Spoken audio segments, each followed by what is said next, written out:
evening, everyone. Welcome to this Tuesday, February 27th board meeting of the Oyster Bay East Norwich School District.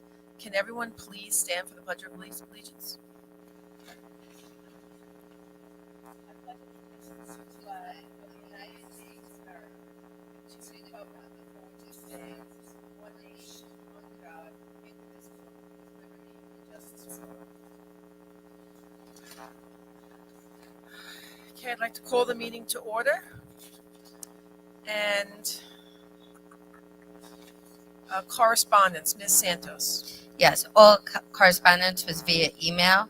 On 2/1, we have two from Roseanne Bevovich and Joanna Belletti regarding pre-K and an inquiry of expansion of pre-K. 2/5, Ken Altamirano, concerns of student square on student cell phones. 2/6, Alex Pagano regarding additional Wilson certified reading specialists.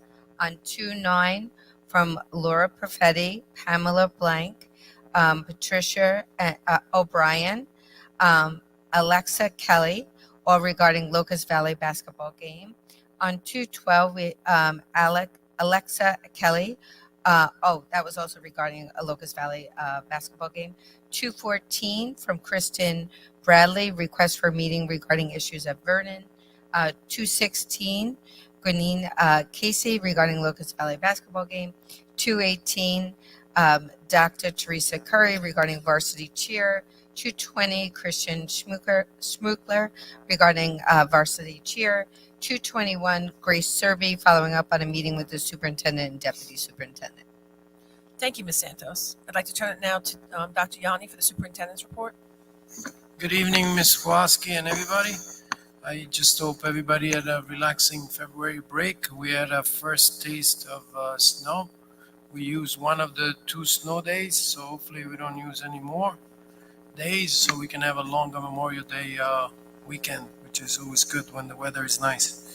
So some of the athletic accomplishments that we had in the past couple of weeks, we had actually last weekend, an 8th grader, Colton Schmiersing, represented in Oyster Bay at the New York State Public High School State Wrestling Championship this past weekend.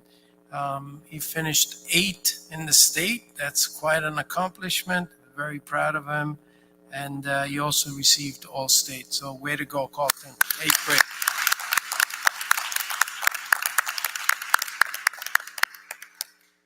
Both the boys and girls winter track team had a very successful season, winning multiple individual championships, and with the boys winning the team county championship. And Christopher Tarduno will compete at the indoor track and field state championship this Saturday at the Ocean Breeze facility on Staten Island. So big congratulations to Chris Tarduno, and both Chris and Nicolette Lewis have been invited to compete at the prestigious Adidas Nationals in Virginia Beach in March. So congratulations.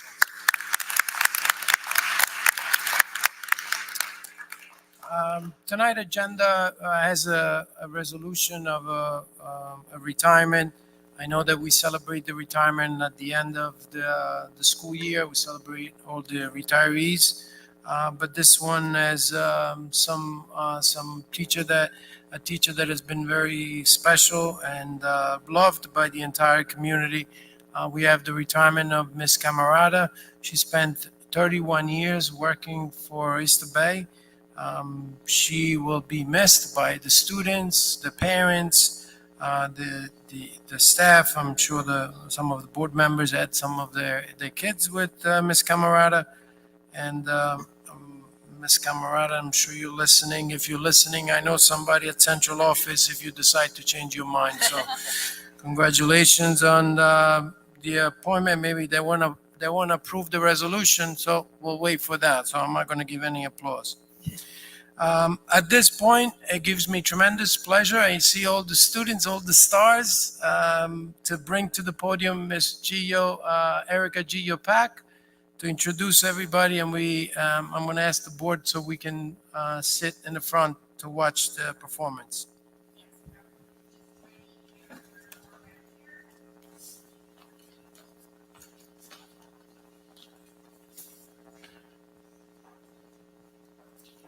guys just make sure that's it.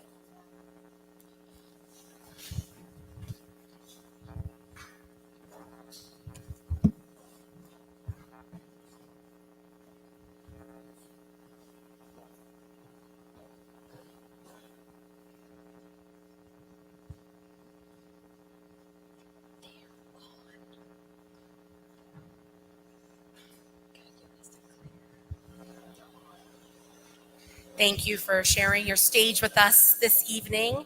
So tonight you are going to see an excerpt from this year's high school musical production, which is Chicago. So Chicago first opened on Broadway in 1975, and this production was directed and choreographed by the legendary Bob Fosse, and it ran for 936 performances. But then in 1996, it came back to Broadway, and it has not left ever since. It is still running on Broadway. And I'm very excited that in May, everyone in the cast, crew, and pit of Chicago is going to take a little field trip to Broadway to go see production of Chicago after they perform theirs. I'm sure theirs will be much better. So throughout this process, our students really have learned what the true meaning of an ensemble is, and that the whole is in fact greater than the sum of its parts. Throughout this, the students have taken on key roles behind the scenes, including set design and construction. Yes, there were a lot of power tools involved, which was awesome to see. Everything from headshot photography, design and marketing, lighting, sound, and of course, our singing, acting, dancing, and playing of our pit members. So many jobs, so many careers, so many art forms go into the production of theater. That's what I love so much about it. So as they say, it definitely takes a village. Just for this 2-hour piece of theater that we're not producing the whole 2 hours tonight, but that the whole show is 2 hours long, and it involves so much and so many key people. We have 54 young high school artists working on this show. And before we bring our incredible students out, I want to take this opportunity to publicly thank all those who have worked so tirelessly on this production to make it possible. Thank you to the Board of Education, who support everything that we do in our department, Dr. Yanni, Ms. Rayner, our building administrators, our clerical support staff, our custodial staff, so very important. All the parents and families who get their students to and from rehearsals, even during our midwinter break in February. And of course, our incredible production team, who, when I call your name, if you can please stand and wave, they're all around the room right now. So we have, can you hear me in there, Mr. Sissia? He gave me the thumbs up. We have Dr. Moon Lee, who is going to be our, she's doing all the music direction with the vocalist and playing piano in the pit. She's incredible. Dr. Lee and I worked together at USDAN Summer Camp for the Arts for many years. She's an incredibly talented conductor, pianist, and vocal director. We have Miss Randazzo here, who is the advisor of the student art and design crew. And I also want the art and design crew to stand up, because so often they're backstage and you don't get to see them. So we wanted to bring them front and center tonight. We have Mr. Dolan up in the booth running everything from sound to lights. Mr. Sissia, who directs our student musicians in the pit. Miss Kemp over here on stage left is our assistant director. And of course, I cannot upstage Miss Chiapardi, who is our director and choreographer. And without further ado, please allow our students to razzle-dazzle you, as they say in Chicago, with their performance of All That Jazz. Enjoy.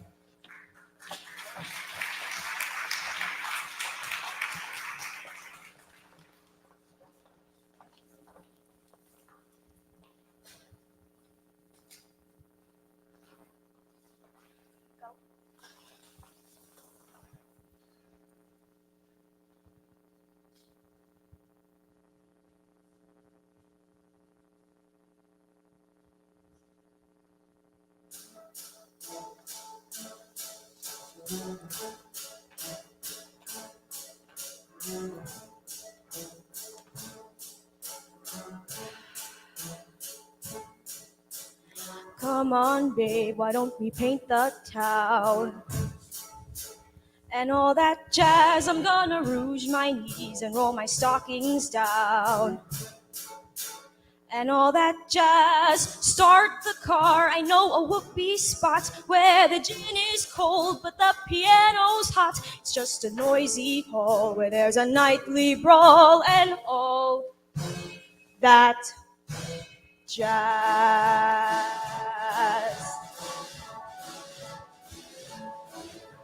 Slick your hair and wear your buckled shoes. And all that jazz, I hear that Father Dip is gonna blow the blues. And all that jazz, hold on, hon, we're gonna bunny hug. I bought some aspirin down at United Drug in case you shake apart and want a brand new start to do that jazz. Skidoo. And all that jazz, hotch, whoopee. And all that jazz.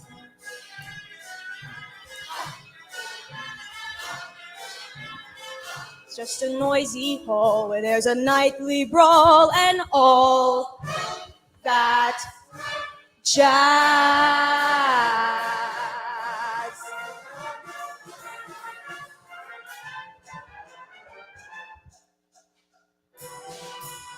Come on, babe, why don't we paint the town?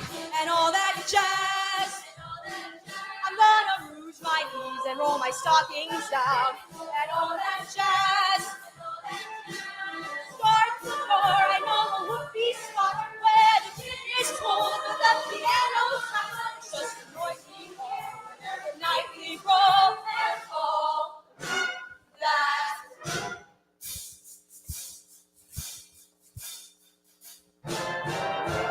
No, I'm no one's wife, but oh, I love my life and all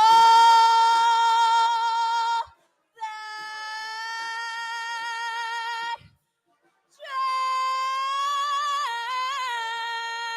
jazz. That jazz.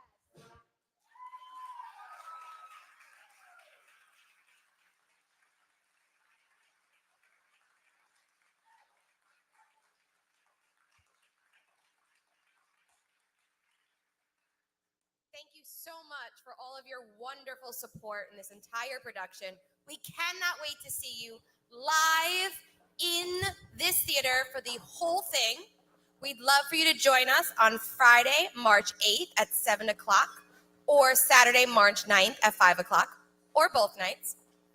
And for what you know and what I know, it's going to be an absolutely magical experience. You can also use the QR code if you're at home to purchase your tickets from the screen or while you're here in the theater. Thank you so much again for all of your support.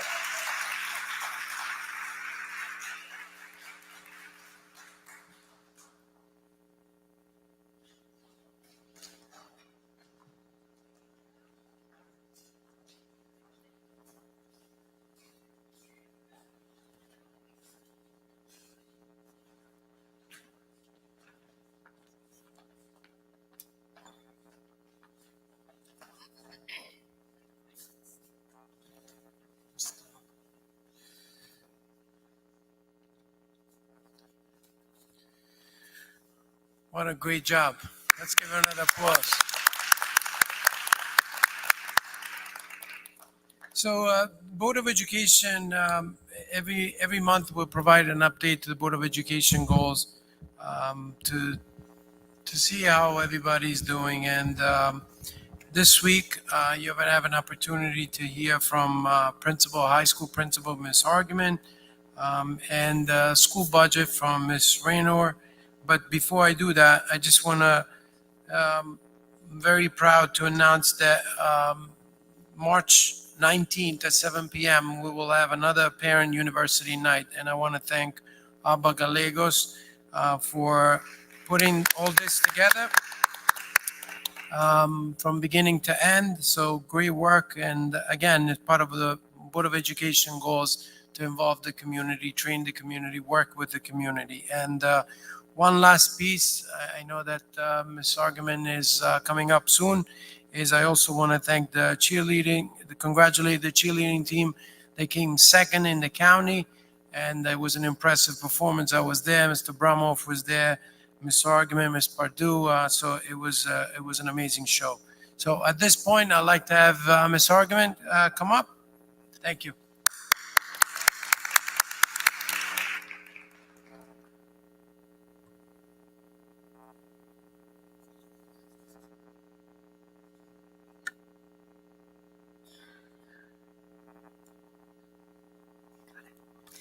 Okay, so thank you so much for allowing me to brag a little bit about our students here at Oyster Bay Middle School and High School. As you saw from this performance tonight, we've got tons of talent in this school.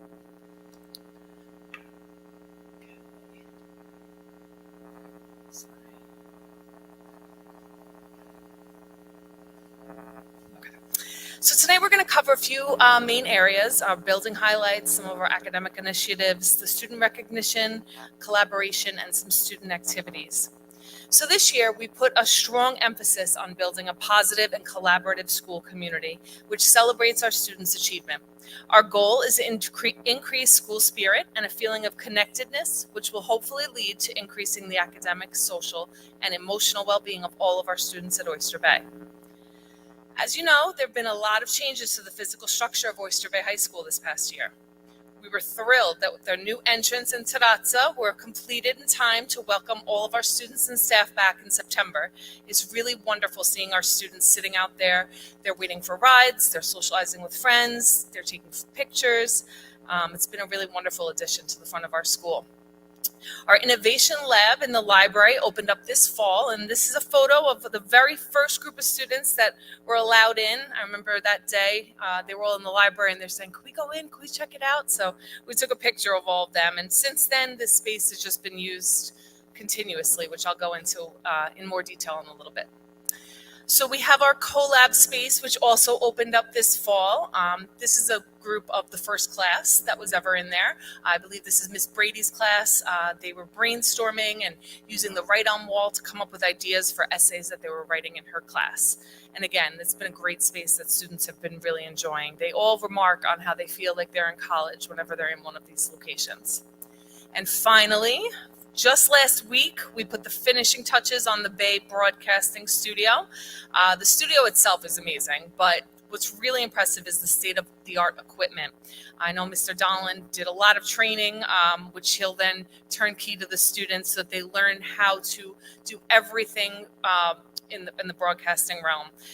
So they're really going to get this hands-on experience working with these computers and the set design and the cameras. It's really impressive. So shout out to Mr. Donlan, also Ms. Gilio-Pack. I know you guys were here even last week working on putting the finishing touches on that. So thank you. And I want to take this opportunity to personally thank the Board of Education, the entire community of Oyster Bay for helping these projects come to life. Thank you to Dr. Ianni and Ms. Rayner for overseeing this project, which I know was it was a large project, but we got it done and you guys made sure it was done well. So thank you for that. The collaborative effort that it took to create these spaces is now continuing to happen inside of these spaces with our students. And when you see the looks on their faces and the really cool things that they're working on in there, which I'll go into in more detail, you'll see that these spaces were wonderful additions for us. One of the major focuses this year has been placed on attendance. I'm definitely a firm believer that in order for students to succeed, they have to be in the classroom each and every day. So with that in mind, we've focused on a few key areas. So number one is building presence. Mr. LaCastro, Mr. Pardue, and I, we greet our students every morning, whether we're outside or in the lobby areas. And this just allows them to see us when they come in. There's always a few stragglers, but it gives us that face-to-face interaction to say, why are you late? Encourage them to get here on time the next day and just show, that we're concerned for their well-being and that we want them in school. Throughout the day, we're walking the halls, cafeteria, the library, making sure everyone's where they're supposed to be. We monitor cuts and lates and implement disciplinary action as needed to ensure that our students are well aware of the importance of being in class on time every single day. We've honed in on our attendance letters that we send out to alert families when their child has been absent too many times, or they're getting close to some of the cutoffs, and we request documentation as needed. A few months ago, we were able to set up Parent Square to alert parents automatically if their child was absent or missed a class.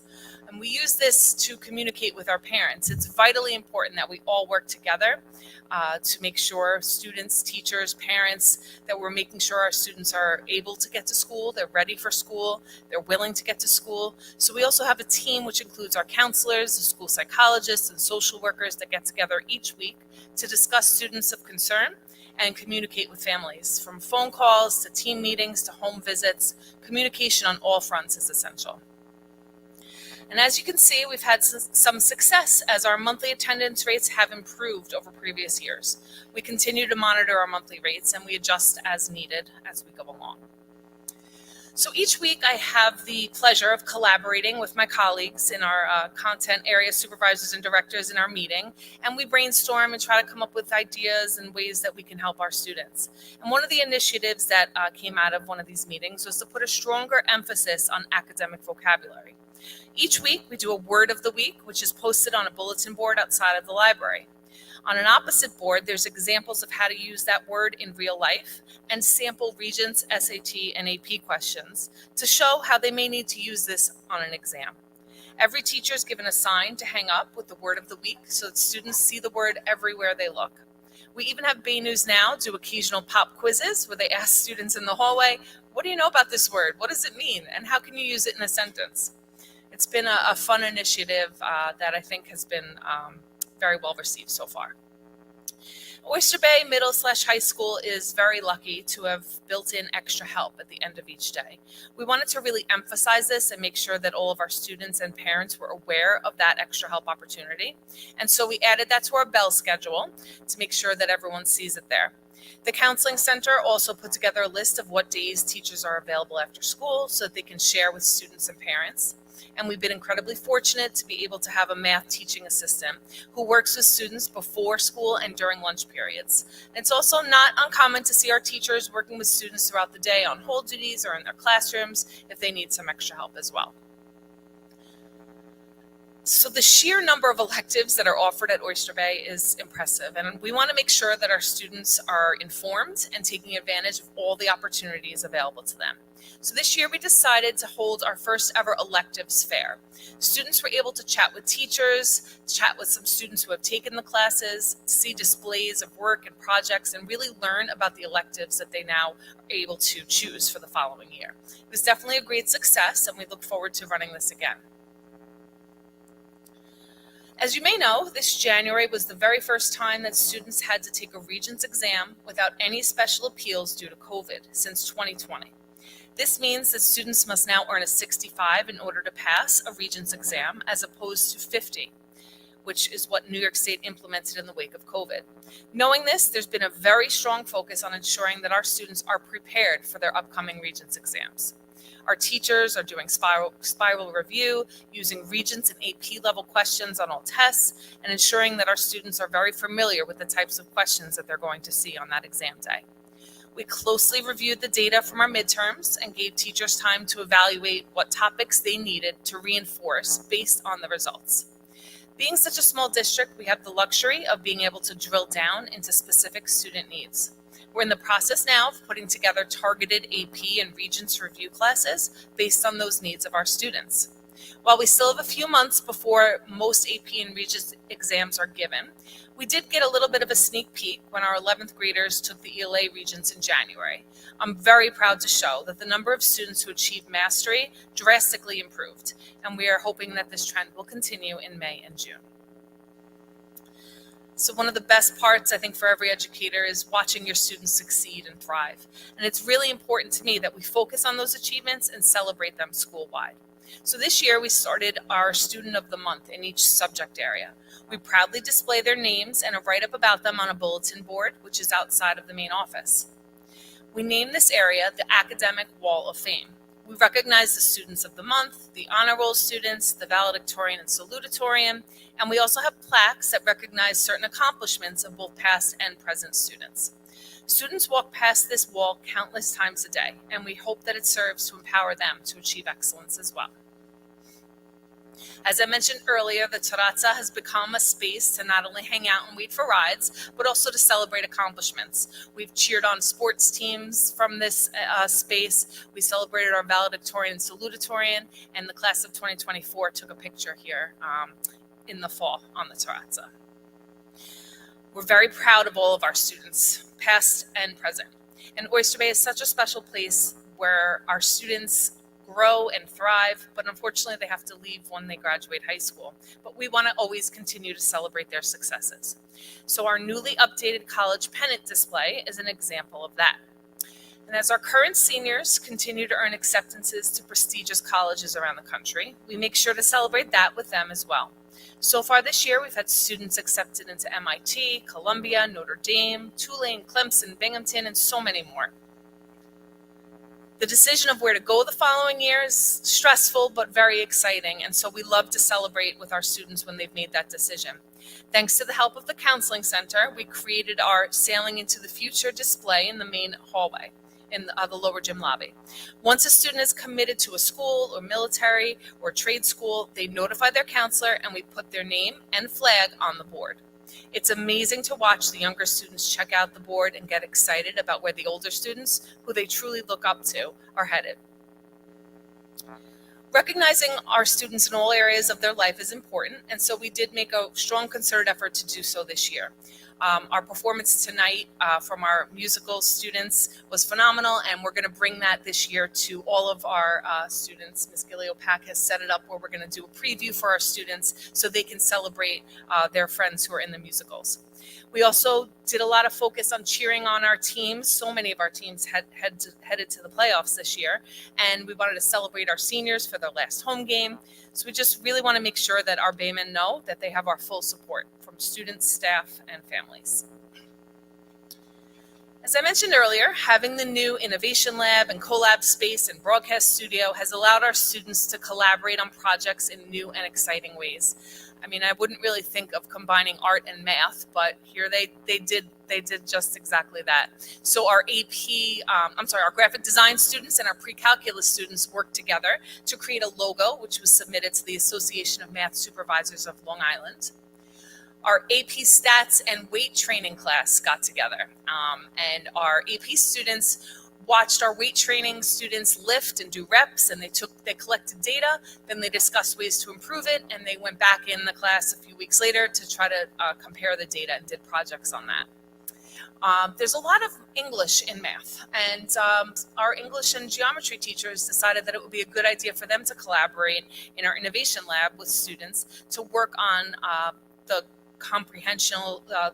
comprehension skills, reading comprehension skills that are required to perform well on those exams, the Regents exams.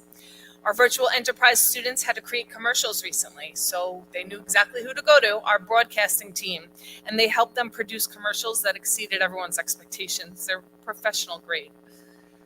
Our counselors used the Collab space this year to do lessons with all 7th and 8th graders called Erase Meanness. Students were able to gather in small groups and talk about their experiences and how they can help each other.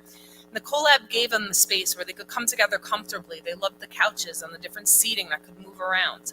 We're really excited to continue this work next month when a speaker from the Long Island Coalition Against Bullying will be doing workshops in there with our students as well. And just a few other fun events that we had this year.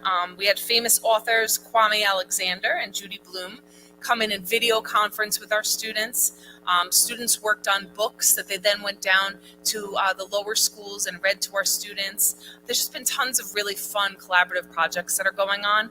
So as you can see from this list of other projects that have happened, it's really being put to good space. From Skyping with a scientist, to Mad Libs grammar lesson, to a scavenger hunt for Algebra 2. Teachers are thinking outside of the box and getting excited, and that's what excites our students. So I'm really proud of all the teachers and the students and all the work that they've done. So from Spirit Days to homecoming, pep rallies, to the Friday Night Lights game in the fall, our school spirit has been growing. Our students are accomplishing amazing things and going out in the world to showcase their talents. So our VE classes attended trade shows, and they were given the opportunity to present their work and use their public speaking skills.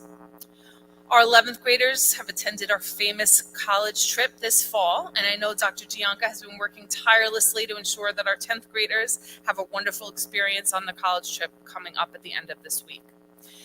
One initiative that we started this year was Color Wars. So this idea was floating around the school for a few years from what I heard. When I was approached by Mr. Donahue about getting this off the ground, I fully supported it. The idea was to create a sense of community and healthy competition school-wide. Students are broken up by grade level, and staff members are involved as well. They're broken up alphabetically and assigned to teams with the students. Students can earn points for things such as making the honor roll, attending different events, having good attendance, wearing a team color on certain days, and donating items. While we just started Color Wars this fall, we hope it will continue to grow, and we have already seen some really positive results. My favorite thing is that in addition to the increase in school spirit, we've been able to foster the spirit of giving back to the community through the Color Wars as well.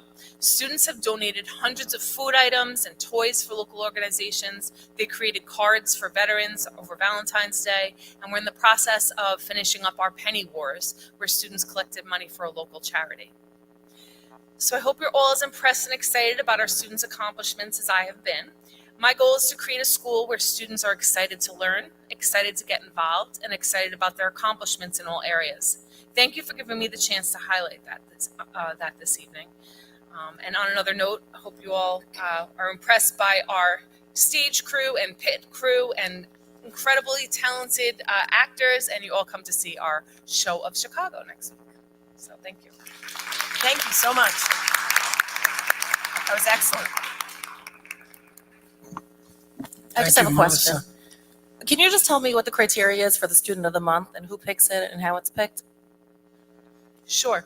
So teachers are given a spreadsheet that they're allowed to nominate students, and then they work with their content area supervisors to select a student each month. Are they told at the end of the month or the beginning? So right now, we're going to be announcing the February students at the very end of the month. So, and when the new month begins, we announce the ones from the last month.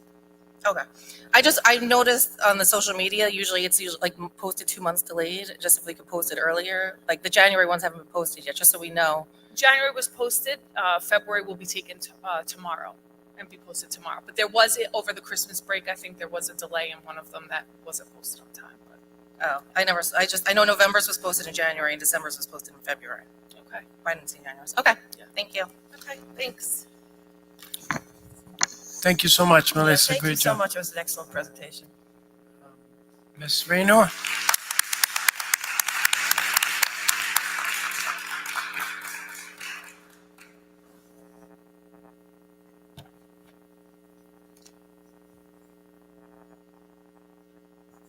Thank you so much. This evening, I am pleased to present the second budget presentation.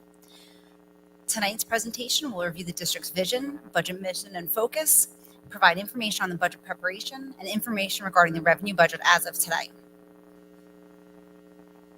The OBEN school budget is developed with the vision of empowering all students to achieve excellence. As our work begins on the 24-25 budget, the mission is to support all students of the Oyster Bay East Norwich in providing high-quality academic, athletic, and arts programs, investing in facility improvements while remaining fiscally responsible to our community members. Our budget focus is to stay within the allowable tax levy cap, strategically align resources to provide students with the best possible educational opportunities, to continue to maintain and improve our buildings and ground facilities, and of course to remain fiscally responsible and strengthen our long-term financial condition. As we work to the budget preparation, since the enactment of the property tax cap in 2012, there's been much discussion regarding the 2% tax cap. The allowable levy growth factor is the lower of the numbers between the rate of inflation or 2%. For the 24-25 budget, the rate of inflation, which you see on the left, commonly referred to as the CPI, is 6.26%. Therefore, the allowable levy growth factor is the lesser of which of 2%. The New York State Comptroller has already announced that the allowable levy growth factor is 2% for all districts in New York State.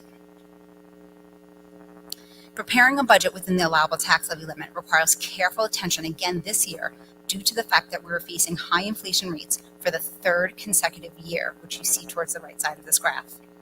This is important because this allowable tax levy growth factor is a key component in the property tax cap calculation. We have continued to remain fiscally cautious in order to stay within the cap while recognizing and adjusting for this high inflation rates we've seen, and we are all experiencing as well. As you can see with this chart, the historical budget and levy increases, specifically in the past 3 years with these high rates of inflation, the district has been committed to maintaining levy increases within the tax levy limit. Using this tax cap formula established by New York State Office of Comptroller, the allowable tax levy is calculated to determine the amount of revenue the district is able to propose. The product of the formula is the allowable tax levy. So how do we get to this number? The formula includes the prior year tax levy, the property tax base growth factor also put out by the state comptroller, the pilots, our capital exclusions, and the allowable growth levy factor that I just discussed. The result of that is our allowable tax levy. This slide presents exactly all the numbers for each of the pieces that I just discussed, which you see at the bottom allows us for the 24-25 school year to have an allowable tax levy of approximately 2.41%. That allows for slightly below a $1.4 million increase from the prior year's budget. As I continue to go into the revenue budget, simply put, the revenue side of the budget must equal the expense side. In tonight's presentation, I'm going to be focusing on the left side, which is comprised of the tax levy, state aid, other revenue such as facility rentals and interest income, and our reserves and fund balances. As you may have heard or seen in the media recently, the New York State governor released her budget proposal, which includes the state aid runs for all New York State school districts. Her proposal came as a surprise to many boards of education, school districts, and leaders around New York State. The change that the governor is proposing will result in a significant decrease in revenue for our district. This year is occurring at the same time we are facing a third year of consecutive significant expense increases due to the CPI, as I just discussed. For our district, the proposed change resulted in a loss of aid of approximately $500,000, or almost 28% of our foundation aid, also referred to as Operation Aid. As you can see in the state aid run here, looking at these two numbers, this is a 1 year drop of $1.9 million we received from the state last year to just under $1.4 million for this year proposed. The governor's proposal includes the elimination of what's called the Save Harmless provision. This has been in place for decades to ensure districts continue to receive as much of this Operation Aid as we've received in the prior year. Now the governor has proposed to return districts to receive half of the difference of our current aid and the aid determined by the foundation aid formula. It's extremely important that you understand the foundation aid formula was developed almost 20 years ago in 2007, prior to the tax cap. It includes benchmarks from over a quarter century ago, despite the dramatic changes we've seen in school districts over the past few years. The foundation aid formula includes statistics from the 2000 U.S. Census. Special education funds are based on data from the 1990s. The district wealth is calculated in part by a combination of property values and residence income, which do not take into account the most recent significant changes we've seen in the past few years. Additionally, this current formula does not take into account the spike in mental health services and other needs for our students that have been intensified by the recent pandemic. Now in Oyster Bay, we are facing a significant revenue decrease in state aid of almost 28% and significant increases in our expenses due to CPI. These are major focuses in our budget development. Another revenue source is our reserve and fund balance appropriations. This chart you see here outlines our reserves and their allowable uses. Each year, these are reviewed by the district and the Board of Education to determine the best use of these funds to support the budget to remain fiscally responsible while also strengthening our long-term financial condition for the district. As stated earlier, we are committed to focus of staying within the allowable tax levy cap and strategically realigning resources to provide our students with the best educational opportunities. As each of these budget presentations are put up, I'd like to just remind everybody all this information is on the website under the budget page, as well as prior presentations and the timeline moving forward. So we are still in the very early stages of our budget presentations. So there will be 2 additional budget presentations in March, along with a presentation on the budget adoption on April 16th, another presentation for the budget hearing on May 7th, all concluding with our vote on the 21st. So all of these dates, the timeline and presentations will continue to be posted to our district's website. Thank you. Thank you. Thank you, Ms. Rayner. And Oh, one more from, before I take my seat, we have one more presentation of the bond presentation. can I just ask you questions about the budget before we go on to Sure. the bond? So what we're seeing is a CPI of 6.5%, loss of foundation aid of $500,000. Correct. And I know CPI is, something that's manufactured, but what are we seeing in our increase in healthcare expenses, insurance expenses? Absolutely. So CPI affects different areas of the budget different ways. So there's a lot of contractual services that may go up at 2, 3, 4%, but we are seeing double-digit increases on health insurance increases. So as I go into the next few budget presentations, you'll see more specific numbers on that. But the health insurance increases are double digits; they're 10%. Costs throughout the district. That in itself was over $500,000 increase year to year just because of the health insurance premiums that we've seen. Our general liability premiums are going up in double digits, as well as some other contractual. So we're seeing it in the insurances, both health benefits as well as general liability insurance, as well as contractual services. Because I'm wondering if that's CPI, because it sounds like when you look at our expenses, it may be higher than that CPI of 6% when we actually look at our increase in expenses. Absolutely. The rollover budget would be way higher than that. Absolutely. And then we still have to stay within the 2.4% this year. Correct. And that was the point that I was trying to make clear with this, is that although these expenses are going up, we're being held down to a foundation aid formula that was enacted before the tax cap.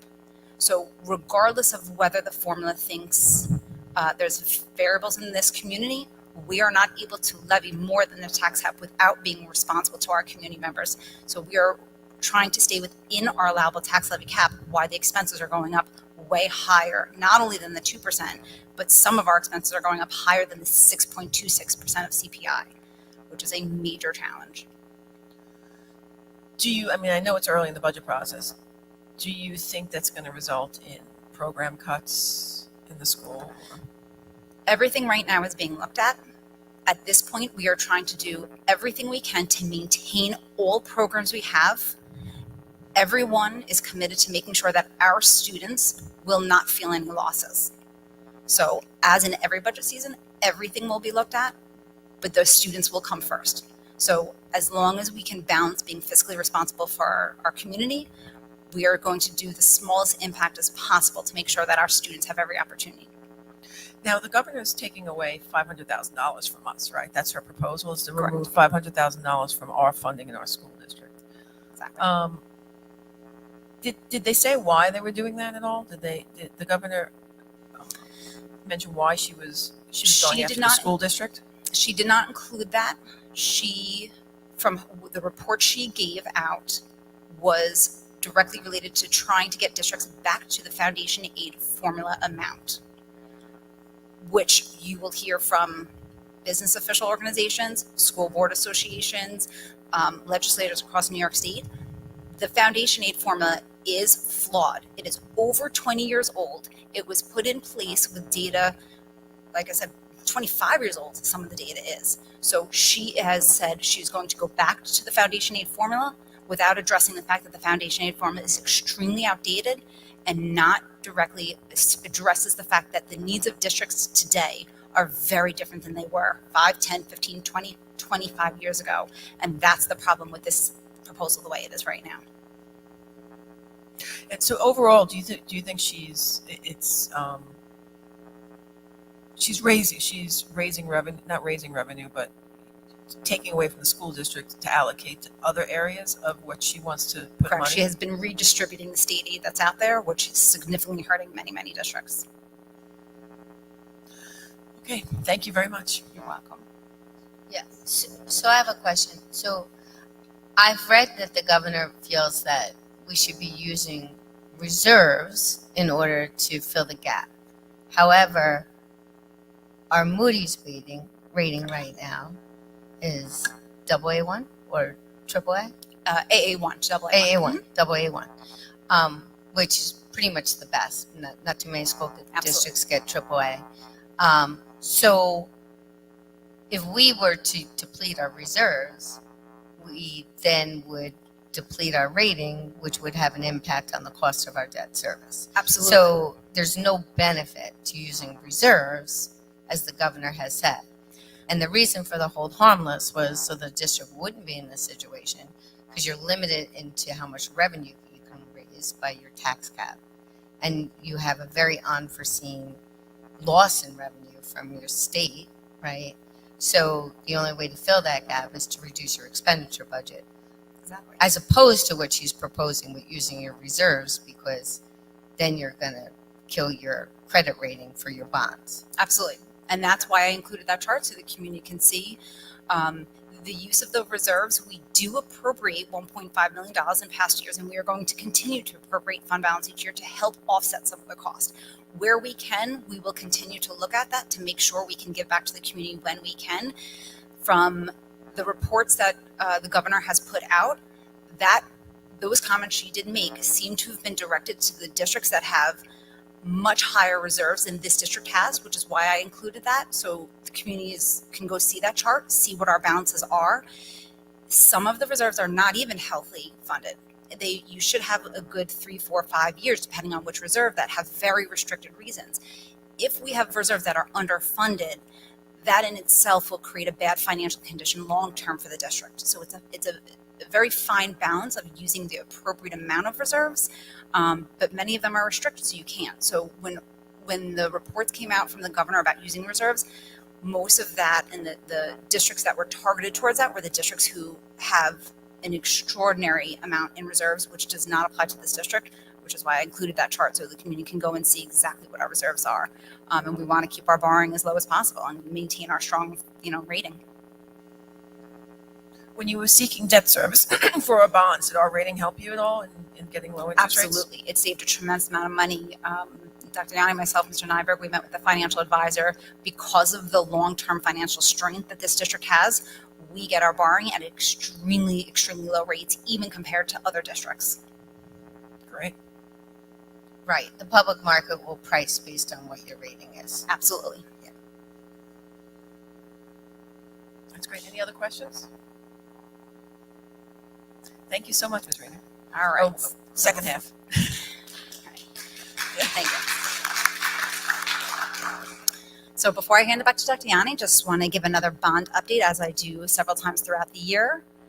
The 21st century capital improvements, I am continuing to be so far to the right of this chart and to be able to say we are on schedule and under budget, which is phenomenal to be this far along the process and to continue to be able to say that.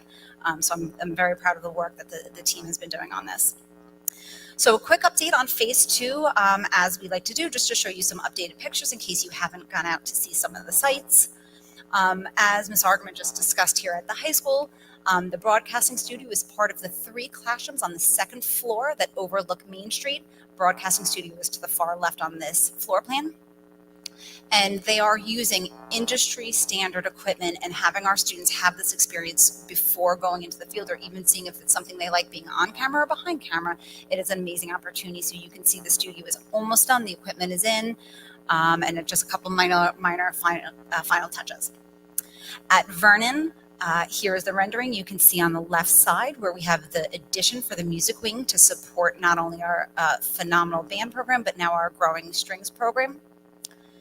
When you look at the floor plan, it allows for separate spaces for each of those areas and a choral and general music room to the far right. These are the renderings of what the final product should look like. And just a couple quick pictures to show you as the beams are going up, walls are going up, interior walls are going up. So it is moving right on target, on schedule to be connected to the existing building this summer for opening in September. When you look at the TR building extension, this is on the bottom left of the picture. You can see as it's coming towards the existing playground. This is again the rendering of what it will look like when it's completed.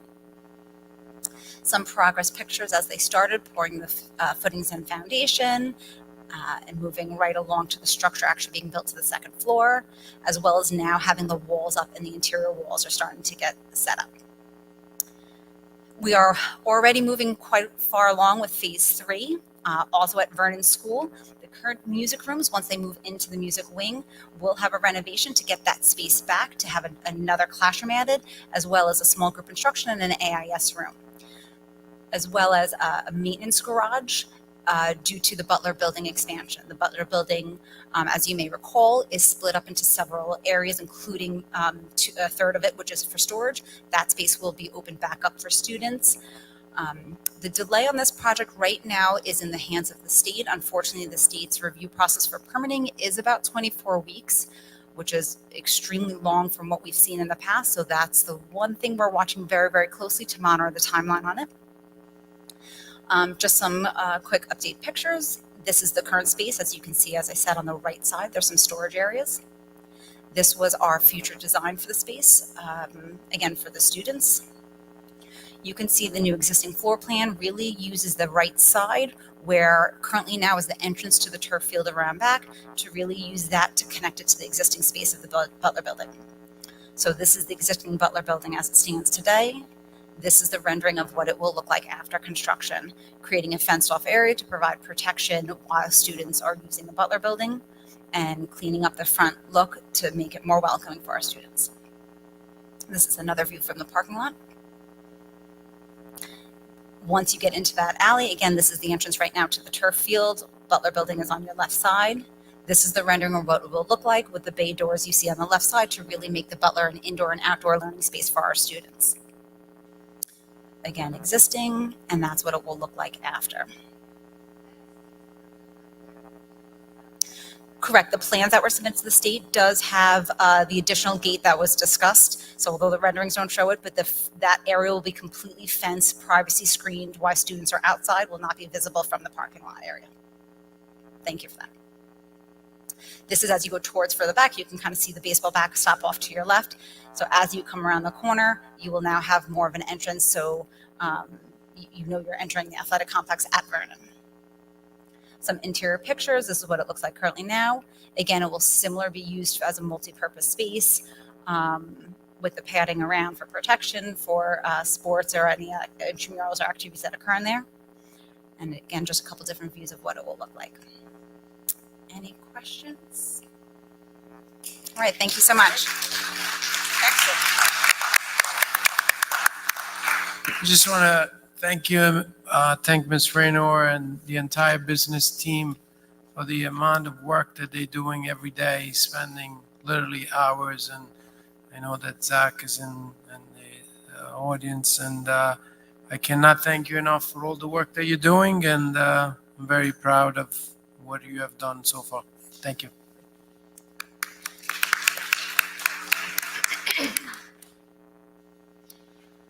Okay, let's move on to the administering the oath of office to the district treasurer.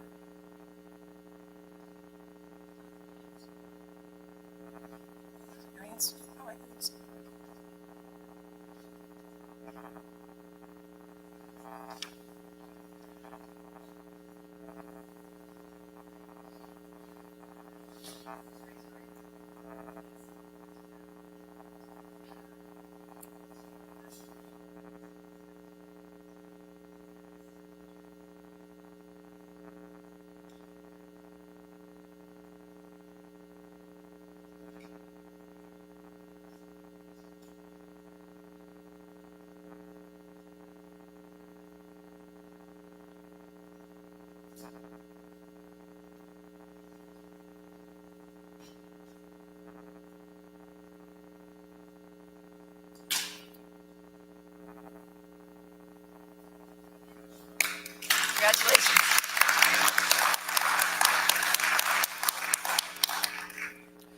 Okay, let's move on to the approval of the minutes. Do I have a motion to approve the meeting minutes as listed and attached below?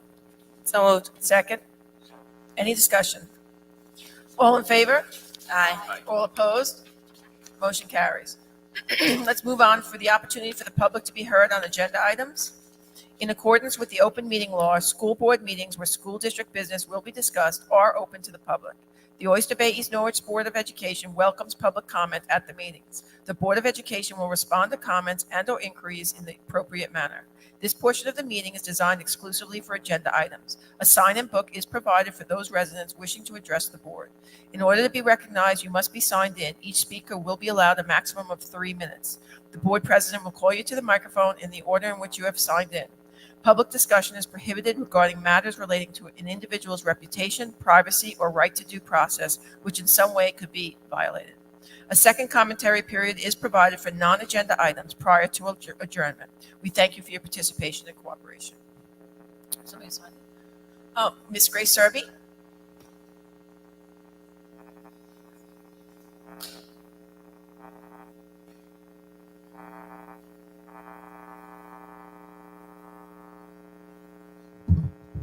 Thank you and good evening. Is that okay for you? Am I really going to be timed at 3 minutes? Okay. Is that too high for you? I'm sorry. Is that too high for you? No, I think it's okay now. Okay. All right. As you all know, I've been a numbers person. I was never aware of this foundation. Thank you. In any event, seeing the youngsters doing the preliminary, the play brought back memories when my daughters were here. When one daughter graduated in 1983, another in 1987. They both graduated Villanova. My 2 grandchildren just graduated Villanova. But my daughter back then, in her junior and senior year, she did the lighting, no professionals. So I realized, things change and we progress. So nothing stays the same. I don't know if all you board members read the status report. That's always been my Bible. There's one question. When I met with Ms. Rayner and Dr. Ianni, you said that there wasn't any budget preparation, a proposal prepared yet. So is there something there wasn't anything at the meeting tonight? Is there a preliminary budget presentation that you can distribute that we could look at? What are you looking at as an increase right now? Now, I know the state has taken away $590,000. So, of course, your first reaction will be, well, we have to increase the budget. However, when we're receiving state aid every year, you never decrease the increases. So one has to go along with the other. And I think you should all be disciplined and to make reductions in several areas of our budget to offset our loss in the state aid. I have a tally here of all the employees in this district, and there's certain areas that I think some reductions can be made without affecting the students. I'm all for good quality education, but we have to tighten our belts. It's not fair. I know the parents want everything, but you'll one day reach my age and have been here, and then you're going to say it just has to stop. So you have to be a little disciplined. I have a copy of the reserve funds ending June 2023, and we have in one the unassigned over $2 million, assigned appropriation $1.5 million, and this past June we ended up with a $2.7 million fund balance. Now that is incredible, and that should not be. So again, you should not be anticipating a large fund balance. Yes, you do appropriate it to the upcoming budget, but these figures have to be really looked at and redefined to keep this community, to help seniors and whoever. It's not just, I am a senior, obviously, but we want the best. But there has to be some control in spending. I'm almost finished. The enrollment last year was 1379, and when I met, it went down by 10. 2 years ago, the enrollment was 1,500 students. So we keep declining enrollment, and the budget keeps going up. This is not going to help our community. There are certain areas, Paige, not now, But on page 4, the operation of the plant, that seems high. Security guards, $425,000. Now, I'm all for security, but perhaps that can be looked at. And the one area I think I mentioned before, we have 3 psychologists full-time. I think we need 1 full-time at the high school. And why can't 1 be split between Roosevelt and Vernon? That alone would save over $100,000. I don't understand. I hope these children don't need a psychologist in the kindergarten through 4th, 5th grade. So 1 should be enough to split between the 2 schools. They're working 30 hours a week. What is their workload in each school? Has anyone analyzed that? What do they do all day long? That's a big number. We could, right off the bat, save over $100,000 by eliminating 1 psychologist. So again, these are areas that I do wish you would look at. And just for the information who is over here, we have 364 employees in the district. That's teachers, department heads, administration, custodians, coaches, and that's 364 for 1,375 students. That's an overpowering number. So I think some areas we can consolidate. That's all I'm asking, is to kind of sharpen your pencils, hold the line for expenses Thank you. without hurting the students. Thank you. Thank you very much. Ms. Kowalski, I'd like to add the fact that we spend quite a lot of time with Ms. Serby talking about line by line budget and explain, but I just would like to answer a couple of things. The first one is, I think what needs to stop is the governor taking money away from us, thinking that we are a very, very rich district when we are not. I think that's what the governor needs to do. The other thing is that I hear over and over is the fact that everybody's talking about a decline. Unfortunately, in my life, in my job, students are not just a number. There may be a decline from year to year of 13 students, 14 students, but the social and emotional support that the students need and the unfunded mandates that we have to deal every single year, it goes way above the fact that we are losing 13, 14 students, because years ago, 1,500 students required an X amount of support. Today, 1,300 students require X times X times X times X amount of support. And my last piece is every staff, every employee that we have in this district, they go above and behind what they're supposed to do. They are here around the clock to support the students. I'm very proud of them. And at the end of the day, they treat every student that they have as if there was their own child. Thank you for coming. Dr. Young, oh, I'm sorry, go ahead. I couldn't agree with you more. As a parent with someone who was in middle school and another child that was in high school during COVID, I think social and emotional issues are at an all-time high. And I would hate more than anything to cut a psychologist right now at any aspect. I actually think we're probably low at this point compared to other schools. And COVID is not a problem. That COVID itself may be gone, but the aftermath continues through their whole life until they get caught up. So I don't think because COVID itself, or the virus is so-called gone, that we should start just cutting back. I think it's severely lacking. Dr. Yanni, when I reviewed the budget numbers that Ms. Rayner put together, what was interesting to me is that the cost of services has really gone up, and the mandate of the push in and pull out for students has increased over the years. And now, I understand that the number of staff to students seems very high to Ms. Serby, but I think the distinguishing factor here from over the years is the fact that we have a number of ELL students. We're over $1 million allocated for the push in, push out, and that's a lot more staff. There's more AIS requirements, and the special education costs have gone up tremendously, because you see CPI, as Ms. Rayner brought up, is almost 8%. Well, the cost of those contracts are going up for services at 8% rate, And we have been very diligent in keeping our levy to levy within the tax cap limitations. So for our seniors, I know it's going up, but we're very conscious to make it go up only by the levy to levy 2% or 2.5% increment, when our costs are going up by tremendous numbers, as Ms. Rainey demonstrated. Thank you. Any other comments?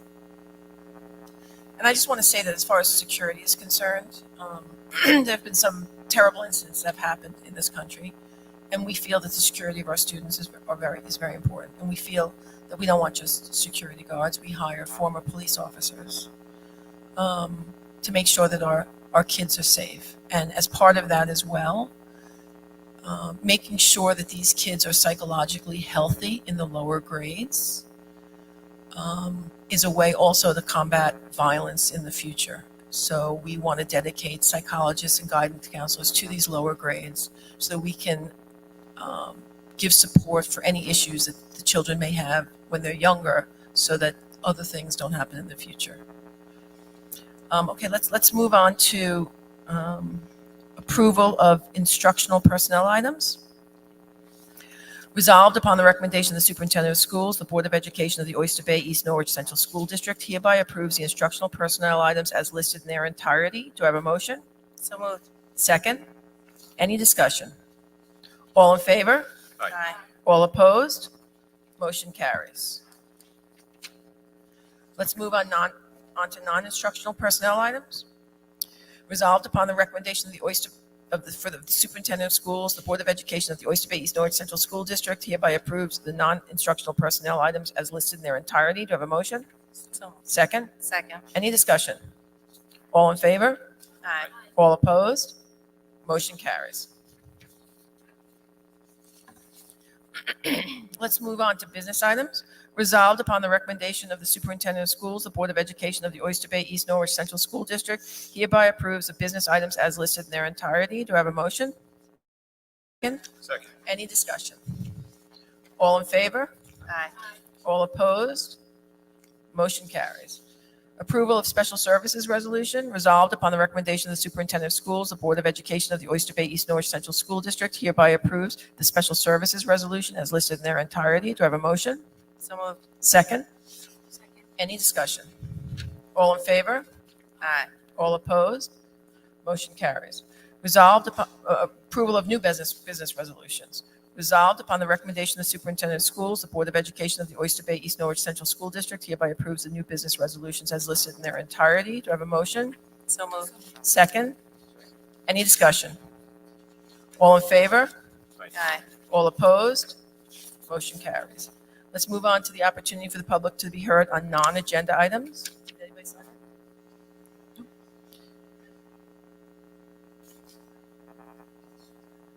On non-agenda items? On non-agenda items? Okay.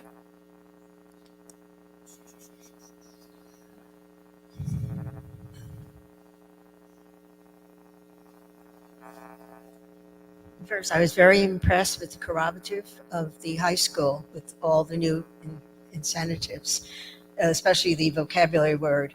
I was just wondering if, I've seen it in other districts where you're teaching the high school students regular math. So if they go in a store, they can figure out what 50% off and 20%. I don't know if that's part of our math curriculum, but just thought I'd mention it.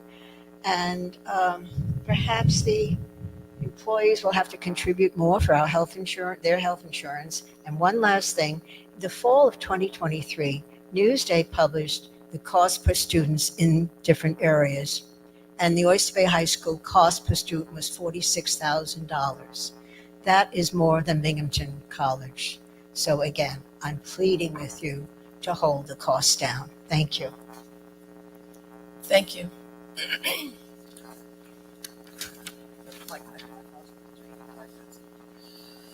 Okay, do I have what?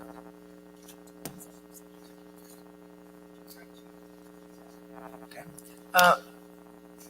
Yeah, can I have a motion to adjourn this meeting and move to exec for matters of personnel? So Second? Second. Thank you, everyone.